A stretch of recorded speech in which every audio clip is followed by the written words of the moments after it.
This is Michael Woodward, and this is Season 2, Episode 18 of the Jumblethink Podcast. T-minus 10, 9, 8, 7, 6, 5, 4, 3, 2, 1.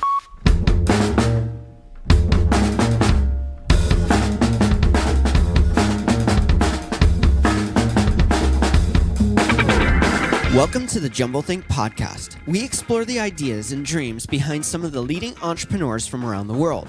Along the way, we will give you some tips and ideas of how you can chase your own big ideas and dreams and change the world around you.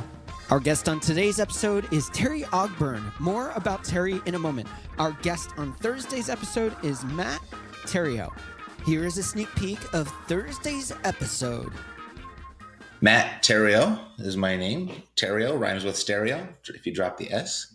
Epic Real Estate is my company, and I am the owner and founder. We do three different things. We show people how to invest in real estate. We have a cash flow emphasis. We're not a fix and flipper type business, but we teach people how to create long-term wealth in real estate. We have a second portion of our business where we actually do it with them. So our busy professional is a typical customer. It's very cliche. It's doctors, lawyers, it's small business owners that have income. They need to put it somewhere. They need to put it to work, but they just don't have the time or the desire to do all that heavy lifting. And then the third thing we do is we actually practice what we preach. We are full-time real estate investors. We have a fund of where people can participate with us and just kind of jump on our backs, and you basically buy shares in what we do as well. So we got do it. We'll show you how to do it, or we'll do it with you, or we'll do it for you. How did they hear my story about how I had this restart in life, and I found this little book called Rich Dad, Poor Dad, which has inspired so many entrepreneurs. But I really grasped the concept of passive income and what it takes to the formula to escaping the rat race. Make sure to check out Thursday's episode with Matt Theriault. Now let's jump into today's episode with Terry Ogburn.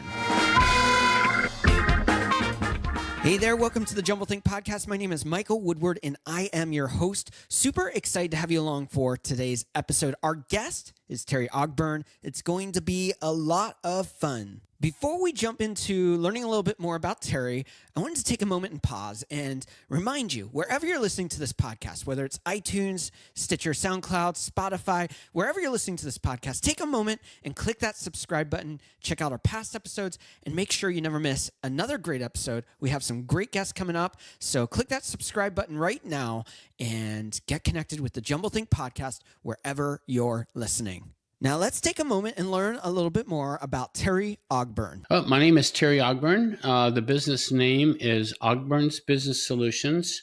And my role with the company is the lead coach. I work with all my clients one-on-one. I help people understand the importance of how to work on their business rather than in it. Most businesses spend more time doing the technical side of the work, while if they were busy working on it, they have a better than a 90% chance of success. This dream started for me in 1985. It was after I had launched my air conditioning company and basically had made all the mistakes that a typical startup company would do, or business. And that is because I thought I could work on an air conditioner.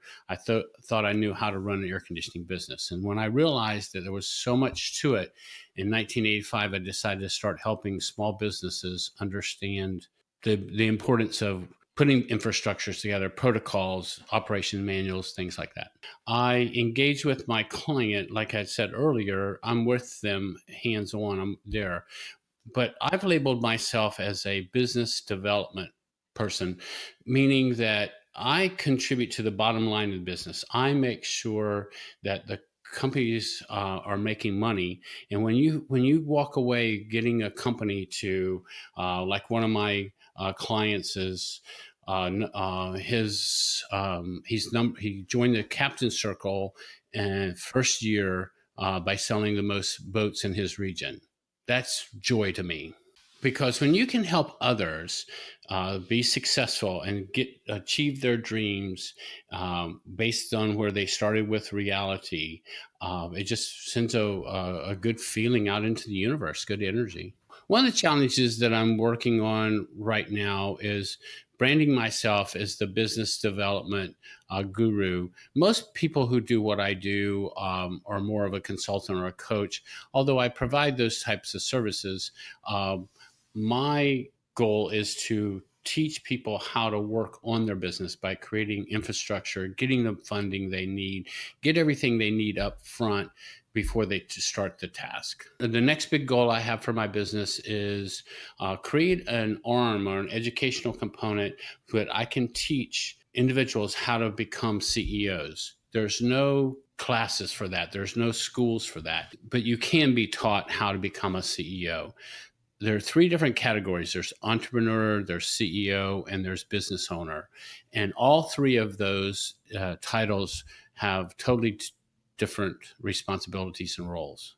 We'll be right back with the interview portion of our conversation with Terry Ogburn. Do you have a big idea and dream? If you do, you know it. It's that thing inside of you that keeps on pulling you back to something different.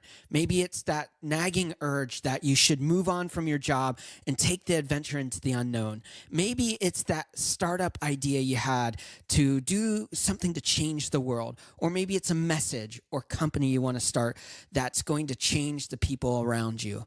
At any level, your dreams are incredible, and we want to help you on that journey. I have personally worked with over 400 businesses to get them to their next level, to help them reach that dream and idea that they've had. We've worked with startups, we've worked with big corporations, and we've worked with everything in between.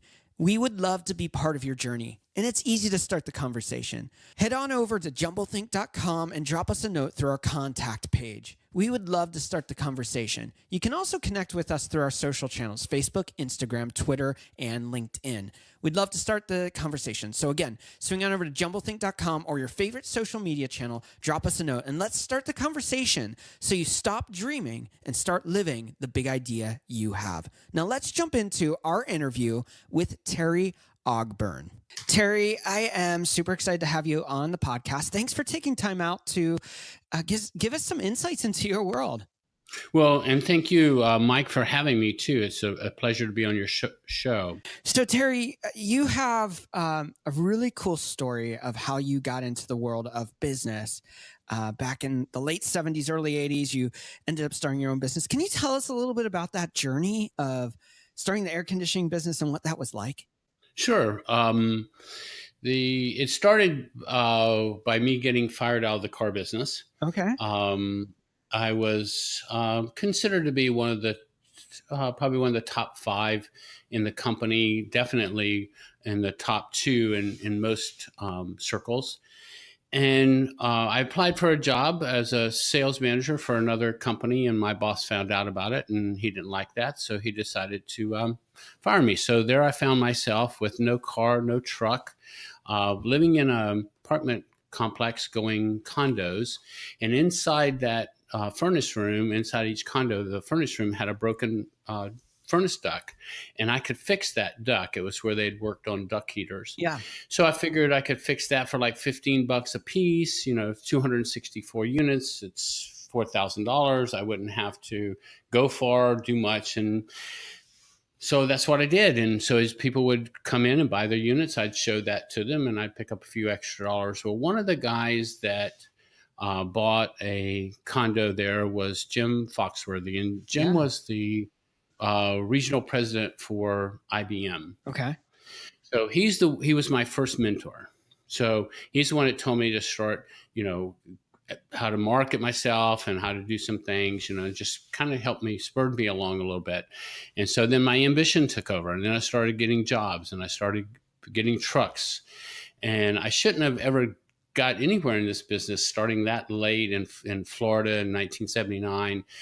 Most of the work should have been taken up. But what I learned in that industry was that the industry dictated that you were only going to see that person one time. So the idea was to get as much money out of them as you could. Wow.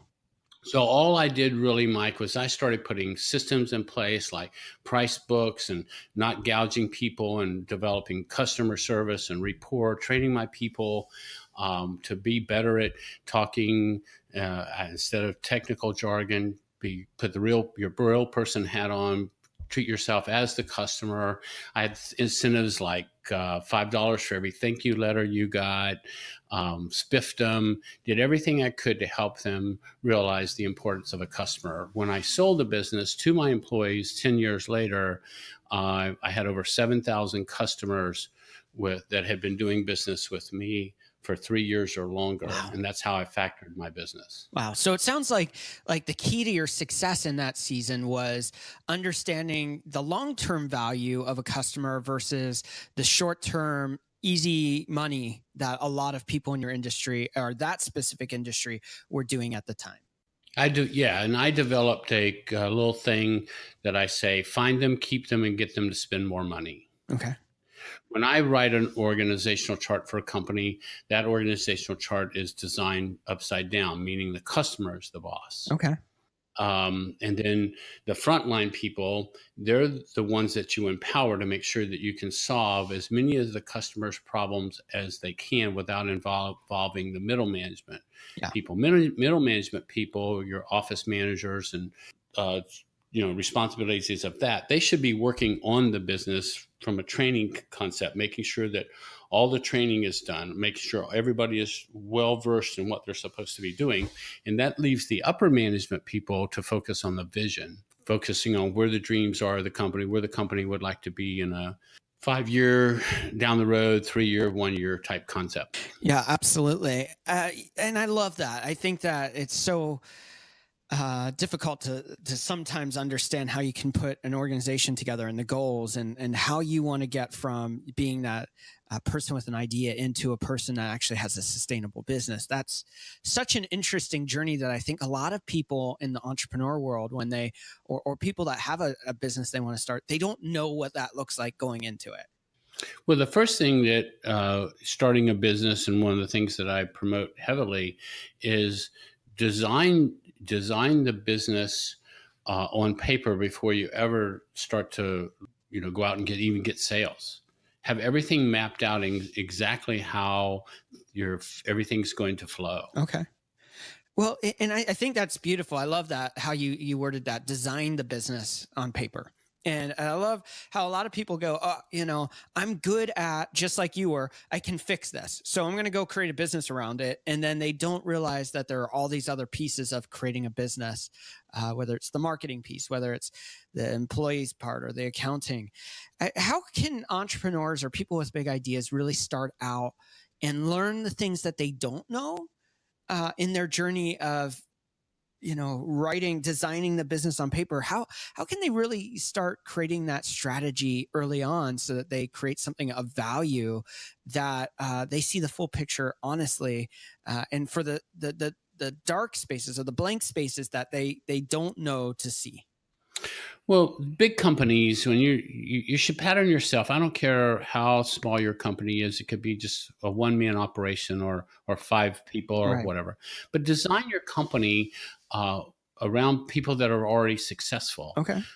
McDonald's has a great concept, Burger King, all these people. So why run out and reinvent the wheel? Yeah. I was working with this was a client that I worked with coming into the United States, needed an EB-5 visa. And this is a visa that's only handed out by the Homeland Security. And it's designed that you have to invest $500,000 into a failing company. And we just went right out to our team. We just went right out to Wawa. Wawa had all of the job descriptions, had everything that the Homeland Security was looking for. So you just borrow that, tweak it. The internet has everything we need.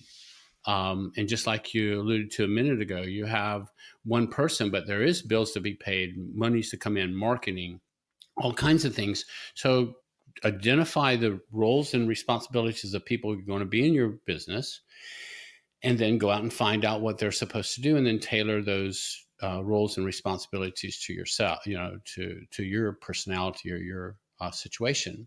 The other thing is, when you're creating a business, the idea is to create a business that you do not have to be a part of it. Okay. This stuff of naming the company, like my name's Terry Ogburn. It was never Terry Ogburn Air Conditioning. Yeah. It was named in such a way that I didn't have to be a part of it. Okay. The second thing is the successful businesses are able to duplicate themselves. Yeah. So that means that if by building it on paper and building it based on like an operations manual, you've now made it duplicable. It means you can go out and sell that as a licensing agreement, or you can sell your business. You can create 5,000 more just like them. So there's a lot of advantages when you build from the top down. When you build from the top down, you're also using Federal Trade Commission's checklist, so to speak, because you could never give your business could never be sold as a business opportunity unless the Federal Trade Commission signs off on it, and they have a criteria. So just follow that criteria. Yeah. So it sounds like what you're saying is that a lot of people build the business around them. They are the center hub of everything that happens in the business. And what you're saying is design a business where you might be the driving factor of vision or the idea around it, but that the business itself, the daily operations, the systems, the procedures can operate without you. You can become that CEO that leads instead of that worker in the mix of everything, having everything depend on you showing up and doing everything. Correct. There's one of my mentors explained to me that there's a pivot point in every business. This is where where you can keep your eye on the business at all angles. Yeah. This was a printing company. And so when I met him, we met at a networking event. And so I used to stop by in the evenings, and he'd always be at the cutter. Okay. Mike, I'd be like, stop by 7:30. He'd be at the cutter cutting projects, And so I asked him one day, I said, Dick, when do you change clothes and come back here? And he goes, oh, as soon as I get back from the meeting, this is where I stay. I can see all the work going out the door. I know how it looks. I'm the last quality check before it goes out the door. Okay. Another thing that he had an interesting story was he was from New York, but before he opened his business, he did a search. He wanted to leave the cold winter, as you can imagine. Yeah. And he found out that the Tampa Bay area did not have a 4-color printer. Wow. Company. Yeah. So he relocated his family here, bought a Heidelberg print machine, which is at that time the high-end 4-color printer. Right. He became the only person here with a Heidelberg machine, and you can only imagine how his business exploded. Yeah. So he was able to see a need, put systems around that need, and then put that solution in a market that it just flourished in. Exactly. Supported it. And we all do that. So instead of, if I had it to do over again, I probably wouldn't open an air conditioning company in Tampa. I would probably go to some other company place where I could take over the market. A lot like Walmart. Some people say, oh, they don't like Walmart, but that's what Walmart does. Yeah. It goes in and creates a need and moves on. Yeah, absolutely. Absolutely. I love that. I think that's such a wise thing is seeing what others are missing and what others need and being that things that the organization or the product that fills that gap. It's a powerful way to grow a business rapidly. And another thing is for your listeners out there is to remember that if you're not the CEO of your company, you can hire a CEO. Yeah. If you're not the CFO of the company, you can hire those people to come in and take your business to the level you want. We talked a minute ago about the 3 different levels. There's entrepreneur, there's CEO, and there's business owner. Business owners are fine. These are the guys that want to come in. They just want to create a little business. They don't want to. They just want to work in the local communities, and they just want to do what they want to do. Then you have entrepreneurs, and those are the guys who can recognize a deal like Dick, putting that idea together, that vision together. But Dick was also smart enough to bring in a CEO to run his company. Yeah. Dick changed let the CEO know the vision, and then it was the CEO's responsibility to get the results. Radio Shack did the same thing when we needed to turn around Radio Shack. They brought in Lynn Roberts from the Shoney's organization to turn around Radio Shack. And you can imagine what the board members thought then. What can a hamburger flipper do in a technology company? Yeah. But he caused the stock to split twice in 3 years. Wow. So it sounds like part of this is understanding who you are as a business person or an entrepreneur. If you have the idea but you're not the person that's going to be driving it daily, maybe you need to go get that CEO. But maybe on the flip side, you're the person that's really skilled at doing the job, and you could be doing the daily job and then hiring someone else to do the accounting or running personnel, and you become the lead technician or whatever. So it sounds like understanding your giftings is like really significant in this process, and it's not bad to be in any of those spots. No, it's still your company. I mean, you still, when it all the dust settles. One of the things that I see that happens, Mike, is people get hooked on ego, or Yeah. their ego takes over. Yeah. And when you really do some research about ego, what happens is you find that ego is fear based. Okay. So their fear is whether they're going to lose their job, their company, their Mhm. what all it turns around is fear. Yeah. Good good leaders are only caring about the results. And it's so much more powerful when you can let other people get that reward, let them Yeah. do it, and you just be in the background and Yes. just like a father would, or a mother would with their child. They don't want to take credit for the child walking. That's good. That's really good. And I think back even to my own entrepreneurial journey where it was, it started out, I did the accounting, I did the paperwork, I did the client meetings, I did our development, all of that kind of stuff. And then as our business grew, I found that I was writing myself out of positions, whether it was positions that I wasn't necessarily good at or positions I wasn't passionate about. But by doing that, that freed me up to really flourish in the areas I was strong and allow others to flourish in the areas that they were strong in. And everyone benefited from being able to be in a role that suited them, but also have the freedom to operate in that role. Exactly, and that's another thing that's a movement now, and as we move into the millennial age, empowerments. Yeah. A lot of companies now are realizing the importance of empowering our staff and our team members to actually, it's okay if they make mistakes. That's how we learn. There's another movement coming into light now, and it's managing by objectives. Okay. And when you manage by objectives, it's much easier because you don't have to micromanage anything. You just state the objective, get some input, dialogue, have checkpoints along the way, and just make sure that the person you delegated the work to is staying on focus or on task for the end in mind. I'll give you and your listeners something they can do right now, a quick little checklist. Okay. First of all, if you apply these 4 things to anything that you want to do, I don't care what you want to apply this to. Personal, business, doesn't matter. First is you have to make the decision. Okay. Get off the fence. Just make a decision. If you want to make a decision to be the best time manager, great. If you want to be the best CEO, great. If you want to be the best dog walker, just make that decision. Be the best that you're going to be at it. Number 2, be very disciplined about your actions Okay. that support your decision. So you can't say you want to start a business and be a great business owner and then spend half the day on the beach or the golf course. Okay. Right. You gotta make good disciplines and put good disciplines in your life. Then the third thing, you got to be disciplined. Once you put those disciplines in place, that means if you say you're going to get up at 6 o'clock every morning, you're decisive. You make sure that you are up every morning at 6 o'clock. Your feet hit the floor. No snooze buttons, none of that kind of stuff. You're totally dedicated to making this decision come true. And then you have to visualize. Step 4, you have to visualize yourself being in that role or being in that position or your company where you want it to be. Mm-hmm.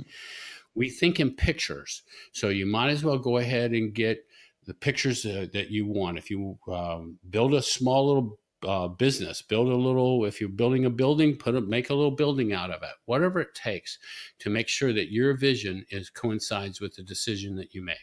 If you want to be a great time manager, then visualize yourself as being complete control of your time. That's really good. Speaking of time, I think of so many entrepreneurs, other business owners, maybe small business owners, and I think of even large corporation owners and CEOs and executives. And one of the things that always comes up is time. For that business owner, maybe they're that contractor or maybe the AC repair guy, and they're going, oh, all I have time to do is go out and fix the thing. I don't have time to do what you're saying, to work on my business, to create this vision, to create these disciplines. How can they start finding time where they're not just diluting what they're doing by spending time on tasks and move into really working on the business instead of working in the business instead of on the business? Well, the first thing I would suggest is everybody should realize that you have 168 hours a week, no more, no less. Yeah, everyone's got that. Everybody gets it. Okay, so now we have to sleep. Yeah. So whatever that sleep number turns out to be, if it's 6, 7, 8, whatever it is, so that only leaves you whatever time left you have. Okay. Then the thing to do then is to map out your day. And then I like to focus on a week. But for those that are just getting started, just map out your day. So what that means is you take the night before and then you lay out your priorities for the next day. Prioritize your schedule. Now, here's what most people, I think, will find interesting is when you lay out your task, you also should take a moment and put how many minutes or what time limit you have for that particular task or that priority. Okay. Now, if you only have 8 hours, then there's no reason to schedule more than 8 hours worth of work. Right. That if you're putting a to-do list together and you're having to move that to-do list every day over and over again, stop it. That's insanity. Yeah. So just map out. Now, you may, at the end of the day, what I want you to do or would want you to do is stop and evaluate based on the task that you got done. Yeah. Now, let's say that you're at the end of the day and you had 8 things on your list and you only got 6 of those things done because you had 2 hours worth of interruptions, and that became a pattern. Then plan for 2 hours worth of interruptions every day. And then first thing you're going to say, well, Terry, I don't know when they're going to come. Well, it doesn't matter. Just only schedule 6 hours worth of work and it'll take care of itself. Yeah. If you get towards the end of the day and you see that you haven't had any interruptions, then you can start to pull work forward that you have on your project board or a bigger list to do. Maybe you're going to pick it up from Friday. Then you prioritize your list the night before. So what you're doing is you're saying to yourself, at the end of the day, what did I do right? What did I do wrong? And what can I do better tomorrow? Yeah. Prioritize your list the night before. Give your subconscious a chance to work on it and solve some problems, get some things for you. Wake up in the morning, go over your list again, and set out and just do this one day at a time. Many of us have heard that thing. One day at a time. Absolutely. One step at a time. Yeah. That's really good. Now, you specialize now as a business coach. You help people with business development, business infrastructure, time management, business funding, strategy planning. Why do people need coaches and mentors? And can you give us a little bit more insight into what you do and how you help your customers? Sure, I'd be glad to. The important thing is that if you don't know how to build a house, you would certainly go out and hire a general contractor, wouldn't you? Right. Yeah, absolutely. Okay. If you don't know how to work on an air conditioner, you would certainly go out and find an expert that's going to know how to do that. Yeah. Now, I'm not saying that you have to go out and hire the expert, but you actually should go out there and become the expert. Now, the way to become an expert is very easy. Spend 1 hour a day outside of the technical work of learning more about your business, your craft, your trade, markets, whatever. If you spend 1 hour a day learning more about your industry, what happens is in 5 years or less, you're going to be an expert in that field. Yeah. That's the whole 10,000 hours thing. Exactly. Yeah. And, look for opportunities to learn. Your car, if you're spending, a half hour, 45 minutes to work every day, that means you got an hour and a half that your car could be your new educational center. Yeah. Emulate. If you want to be a CEO, pick 2 or 3 CEOs that you admire and learn everything that you can about them. Yeah. Yeah. If you see somebody being very successful and you just ask them for lunch. 9 times out of 10, people are afraid to ask a guru to lunch, or somebody that's high in their field, for the fear they're going to turn them down. Right. I've got more lunches with some big name people just simply by walking up and asking them. Nobody ever asked them. So Yeah. then when you go to lunch with these people, go there with the intent of taking your lunch in a to-go bag. Yeah. You go there with a legal pad and absorb everything, have your questions ready and just absorb everything that they're saying to you. Yeah. That's good. So it sounds like you're not saying that you've got to have this real big relationship with all these people or anything like that. It's just literally getting in time and in touch with them to get nuggets of wisdom along your journey. It's been, many people have said, you've heard it, I don't have any magic bullets, Mike, none of that. But I will say that if you want to change how you live, your income, it doesn't matter. Change the 5 people you hang around with the most. Yeah. You want a better golf game? Hang around with people that play better golf than you do. Right. One of the foundations from early on in your business to now has been understanding the key of relationships in business. What does that look like to really understand how, you're hitting on it here while we talk about mentoring and coaching, but how is relationships critical to the development of a business or entrepreneurship journey? Great question, Mike. And I'll give you the example from the air conditioning side. And I think because I think most people can relate to a service business, whether it's plumbing, air conditioning, doesn't matter. Yeah. One of the things that I learned early on there was that the people have wants and needs, but oftentimes their wants and needs differ. Okay. I'll give you the example here. So when somebody calls you up to have your air conditioner fixed, what they need is their air conditioner fixed on, obviously. Yeah. But you know what they want? They want cool air. No, they want you to fix it on their time schedule. Oh, yeah, that's true. Yeah. Okay, we're all like that. Yeah. So I went to the technicians and I said, guys, how do we make this work? And they said, you can't. I said, what do you mean you can't? They said, well, we never know if we're going to be on a job an hour. Or we're going to be on a job 3 hours or 5 hours. When we get there, we just don't know. Yeah.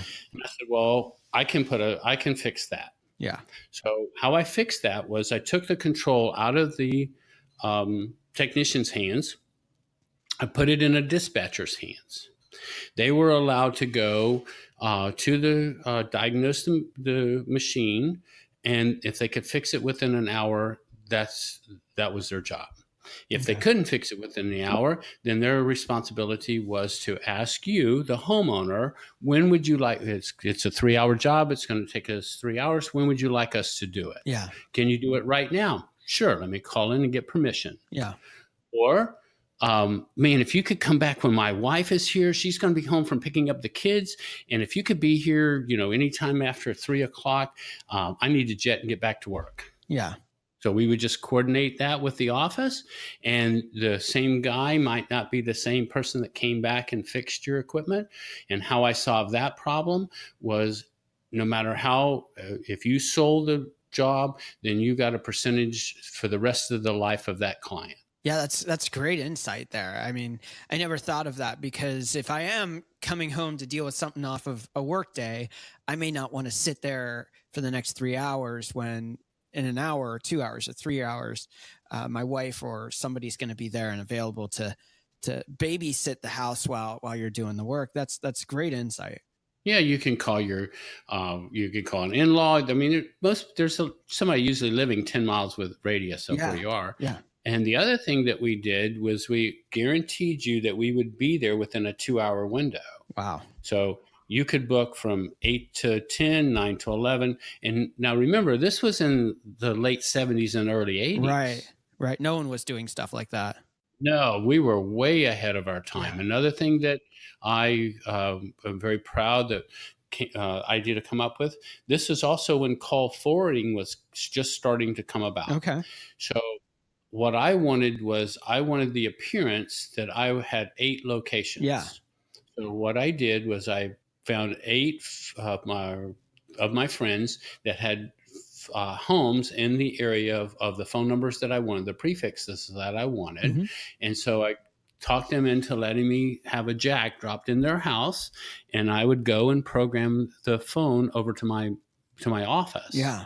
And so then when I took out my advertising in the phone book back in the day, Yeah. I, instead of taking a full page on one page, I took 2 half pages across the bottom, and it appeared that I had 8 different businesses because I had 8 different phone numbers. Now, you, like I mentioned a few minutes ago, are working in the world of business development and infrastructure. You're helping businesses get started, and it's always easier to start with a plan than try to fix an issue after you've started. You have a cool 30-minute coaching session that you're offering our listeners. Tell us about that. Okay, great. Yeah. What I'd like to do is offer your listeners a half hour of my time. Just all you have to do is go to my website, ogburnsbusinesssolutions.com or terryogburn.com. Click on the contact us button, put your name and address and stuff in there. Tell me your challenge. We'll set up a one-on-one meeting with me. We'll dig into a challenge, anything that I could want to help you with, or I could help you with. This is no sales pitch. There won't be any upsell to this whatsoever. It's just let's see if I can help you with a solution. That's really cool. And there are some people listening that may want to connect further up to see some of the resources you have online and all that kind of stuff. How can they find you and connect with you, whether it's a website or social channels, or what's the best way to connect with you? Well, again, my 2 websites, Ogburn's Business Solutions, terryogburn.com. Plenty of testimonies on there, video testimonies, so please check that out. You can also find me on Facebook, Terry Ogburn. You can also find Ogburn's Business Solutions there. You can find me LinkedIn, Instagram, just about all over social media. So we'll be right back with Terry Ogburn and our rapid fire questions. Hey there, I hope you are enjoying today's episode with Terry Ogburn. I know I'm having a lot of fun, and as always, we want to hear how the podcast episode has impacted you, whether it's today's episode, a past episode, or even a future episode as they come out. We want to hear from you. You can connect with us through so many different ways: Facebook, Instagram, Twitter, and LinkedIn. You can also head on over to jumblethink.com, drop us a note on the contact form. You'll also find links there to all of our social channels. We're looking forward to connecting with you and helping you connect with other people with amazing dreams and big ideas. So go on over to jumblethink.com, click those links to your favorite social media channel, and let's start the conversation. Now let's jump back into the rapid fire questions with Terry Ogburn. We're back with Terry Ogburn. Are you ready for some rapid fire questions? I am, Mike. Yes, I am. These are some of my favorite parts of the episode and a lot of fun. So here's the first question. What is one tip you'd give someone with a big idea and dream and they don't know where to start? First thing is do some research. Okay. Your due diligence. Yeah. Find out if there's a market for it. Find out what the marketplace looks like. The next question is, what is one challenge or what is one change you would like to see in the world? That 80% of the businesses to start didn't fail. Okay. And this is possible. We can fix that. Yeah. And it all just, again, comes back down to learning how to work on your business rather than be the technician inside of it. What do you want your legacy to be? I would like for everybody to know that when it comes to business, that I could be that guru. My goal is to be the person that helps turn this economy around. And we have a great opportunity right now with a lot of things happening within the business arenas today, all over the United States. So let's just get in there and be a part of it, making something great, Yeah, that's really good. Where do you find inspiration? It's everywhere. I find it in my granddaughter. She's 17 years old. She's one of my assistants. I have 2 others.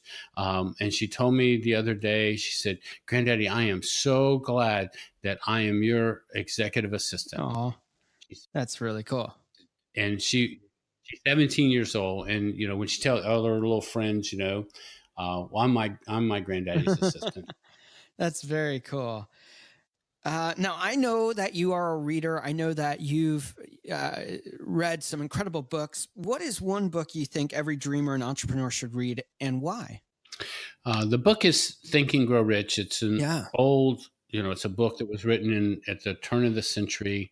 It was written way ahead of its time. And Andrew Carnegie even told Napoleon Hill, said, your book will far supersede you. After you're long passed away, your book will still be producing. And so I don't know if you know this or not, but Greg Reed wrote a book called 3 Feet from Gold. It was taken out of the story of 3 Feet from Gold from Napoleon Hill's book. But this one is where Don Green, the president of Napoleon Hill Foundation, he sent Greg Reed around to the 300 top businesses in 2008, 9, 7, 8, 9, 10, when economy was in a downturn, and every one of them said that Think and Grow Rich was the cornerstone of their success during a downturn in the economy.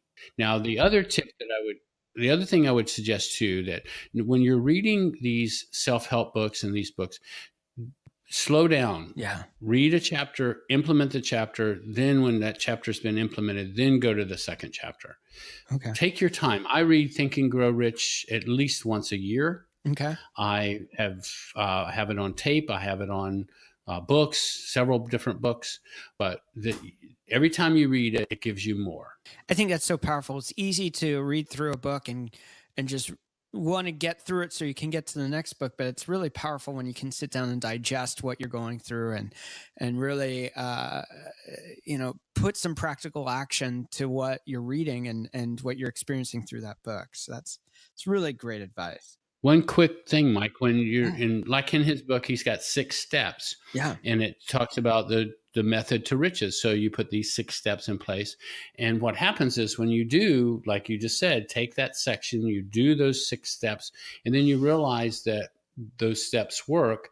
Then you realize that it doesn't have to be money. It could be a new car. It could be a new house. It could be a new motorcycle. Anything you want to put in that 6 steps is still, you can get it.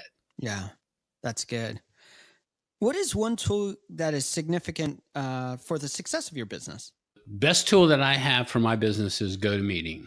I used to do meetings face to face. Yeah. Then I do seminars as well, and 2-day events and things like that. But when I discovered GoToMeeting and that I can talk to people on camera, see them, it's like being there. I have a client in Australia. I'll be getting on the call with him this afternoon at 5, and it'll be 9 o'clock in the morning. Wow. Tuesday morning where he's talking to me. Yeah. It's really cool how we can communicate at a completely different level and bring value to others that are far away now using these tools like that one. Exactly. And I was just at PodFest, and I'm one of the founders of not PodFest, but what is that? Anyway, it's our Florida version of Florida Podcasters. Yeah. And what an amazing thing this is turning out to be. Yeah. I know it's been around a while, but at the same time, it's now starting to catch fire. Yeah, it's hitting its stride, that's for sure. What is one habit you find helpful in your life as an entrepreneur? Learning to be proactive. Okay. Now, most people don't understand the meaning behind proactive. Most people think that means making something happen, causing something to happen, the opposite of reactive. That is not Covey's definition or his intended definition. His definition is take responsibility for your actions. That's good. And when you as an individual take responsibility for everything, I take responsibility for any miscommunication. I can communicate that thing to you perfectly, Mike, but if you didn't understand me correctly, then it's my fault. Yeah, that's really good. How do you start and finish your day? Meditation. Okay. I start with a devotion. All right. To God, and that's something I think that young business people have forgotten. When I was first growing up in business, you had a list of books that everybody that ever worked with you say, okay, here's your list. And the one at the top of the list was the Bible. So I start my day out with a devotion to Him, and then a meditation, and that 45 minutes of just being by myself and meditating over things can be very, very helpful. Great way to start your day. Another tip I can give your listeners: start the day with the attitude of expectance. Oh, yeah. That it's going to be good. It's going to be a great day. Yeah. It's going to be everything about this day is going to be awesome. That's good. And when you get up every morning with that, anticipating a great day, you will be attracted to great things. Yeah, I love that. That's so good. That's great advice. If you weren't doing what you're doing today, what would you be doing? Oh, wow. Probably, as I mentioned, I'm a Shriner. I would be devoting more and more time to the kids. Yeah. We have 22 hospitals throughout. And so we're the largest group of godly men for philanthropy that's in the world. And we raise about $2 million a day for our children, for our kids. So to spend more, to see those little kids and those little guys, like we just had the East-West Shrine game here in St. Petersburg, and to see those players go to our hospital. We have a hospital in Tampa, and they go see them. And these guys, they tear up, and I mean, these little guys, and then they don't know that they're defective, so to speak. Right. They're just kids, Yeah. What is one dream you're still wanting to fulfill in your life? Creating a university or creating an organization that will help CEOs become better CEOs. Oh, cool. Very cool. As we wrap up this episode, I wanted to give you a moment to leave us with one last thought. Okay, that last thought is, sometimes you're the dumb one in the smart group. Sometimes you're the smart one in the dumb group. I love that. That's very cool. That's a very good thought. And then just finish that off, and always anticipate where the puck is going to be. That is my favorite quote by Wayne Gretzky. Yeah, the great Wayne Gretzky. Always anticipate where the market's going. That's so good. That's so good.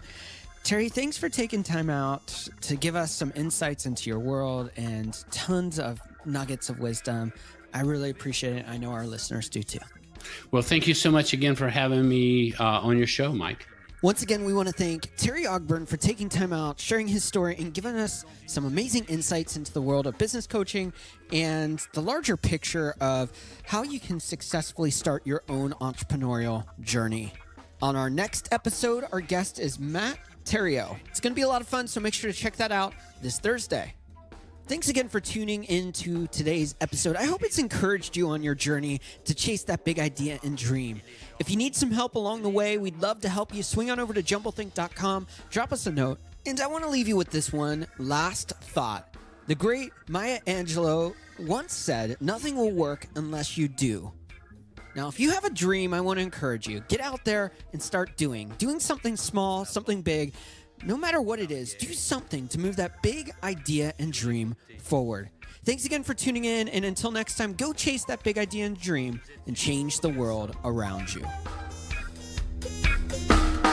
Les mères de famille, les enfants, peuvent également prendre un moment revitalisant dans quelques mois, lorsque vous aurez bien saisi la technique et que vous serez maître de votre corps. Vous pourrez vous décontracter même en travaillant.